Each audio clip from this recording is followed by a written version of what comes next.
What's going on at kick returner, Coach? We heard Makai was standing at a punt return. Is it realistic to expect him to do both? I mean, I think with a guy like him, anytime you can get the ball in his hands, you want to do it as many times as possible. To try to take some off of him, we'll rep a couple guys there.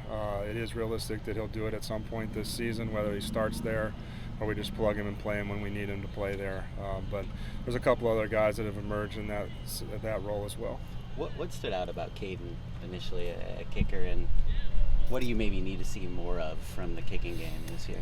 That's been one of our weaker spots the last few years as far as just, field goal percentages and all those things. But, what stood out about him is, he's a freshman, so he's got 3 more years to play. And so, anytime you bring in a guy like that, you don't have to recruit a kid necessarily as long as he's performing well. And, so that stood out. And then the big kicks he's made in games. I mean, he played in some cold games. He played in some rain games. He's traveled all the way to Hawaii, so he's traveled a long ways away to play in games, which is what we do in the Big Ten. So a lot of those things stood out in that sense. And, we had a prior relationship recruiting him. He had come to the camps here and all that stuff. So I'd seen him kick live plenty of times. And so those were the things why we ended up going that route. Is that still open competition, or are you still looking at those guys are still competing. I'm not ready to sit here and just say who's playing, name a starter here, name a starter there.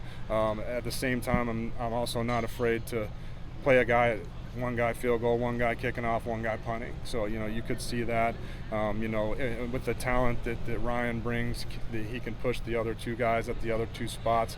I anticipate all those guys playing throughout the year. What's the punter competition looking like? Is Sam standing out there? Sam, he had a good day the other day, so he's kind of emerged a little bit there. But still Ryan's still pushing him, and he's very talented, like I said. But with him doing all three things, he doesn't have as much time to work as some of the other guys on a specific skill. But Sam's emerged a little bit there, yeah. I know you have your established guys, special teams. Is anyone newcomer transfer that's kind of stood out? Yeah, no, there's a long list of them there. I'd have to pull out my depth chart to look at them. But some of the new guys like Matai, the linebacker, Kennedy Urlacher, Tanook Hines, Corey Sims, some of those new guys. I expect them to play for us on special teams this year and be a core part of it. What is it that makes Makai such an ideal returner, would you say? I think the confidence he has back there, that's part of it. And then the biggest piece to be a great returner is decision making. And if you make the right decisions, it's usually going to end well for you. And then just his ability to explode after he catches a ball, and that change of speed that he has, and that initial burst that he gives to make the first guy miss. Because traditionally, as a returner, that's what you got to do. You got to make the first guy miss, and after that, he takes care of the rest. He had some big returns last year. Was that just obvious, like right away once you see him start returning stuff? Like, this guy's got a natural talent? No, he's one of those guys that makes me look good. I mean, you can go watch all the film. Sometimes we block it up perfect and he takes it a long way. Sometimes we don't touch anybody and he still takes it a long way. And then, you look at the one game where, his biggest return, I think it was against Rutgers last year, where we had a boundary return and he took it to the field for 80 yards. So, I mean, sometimes that happens. And he has the vision to see that, and that's what makes him so dynamic back there. We've seen Lincoln, spending some time with special teams during the individual periods while they're stretching everything. Yep.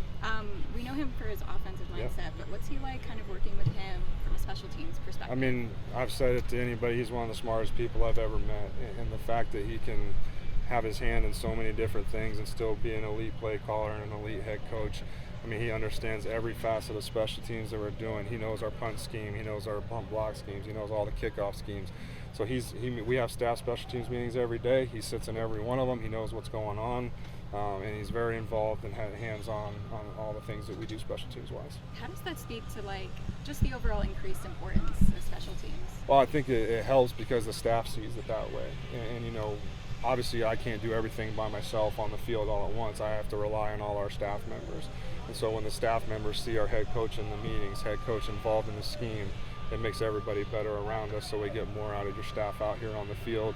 It makes them coach the special teams piece harder, not just their position groups. How are you feeling about touchbacks with fall camp compared to coming out of spring? Pretty good. those guys have gotten a lot stronger this summer, and have improved in that in fall camp right now. Obviously when you're replacing a guy like we had last year, with it's a 5th, 6th year senior, and now we're going to be playing a redshirt freshman or a sophomore if Caden's doing it. You're going to probably be a little bit less, but I don't expect much of a difference there in the number that we're hitting now. Obviously, you hope you score as many points as possible. I think we'll have more kickoffs, so that'll be more opportunities for them to do it. But I'm really excited of what they've put on the field so far.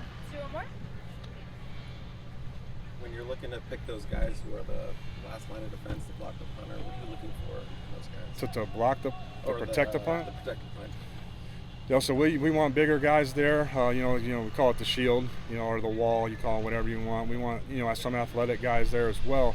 The middle guy's got to be your biggest guy because he's protecting where the block point is. 2 guys on the outside. You want to be a little more athletic, but also be big as well because if something gets out, you want them to have the ability to make the play or make a tackle. So that's kind of a short answer of what we're looking for there.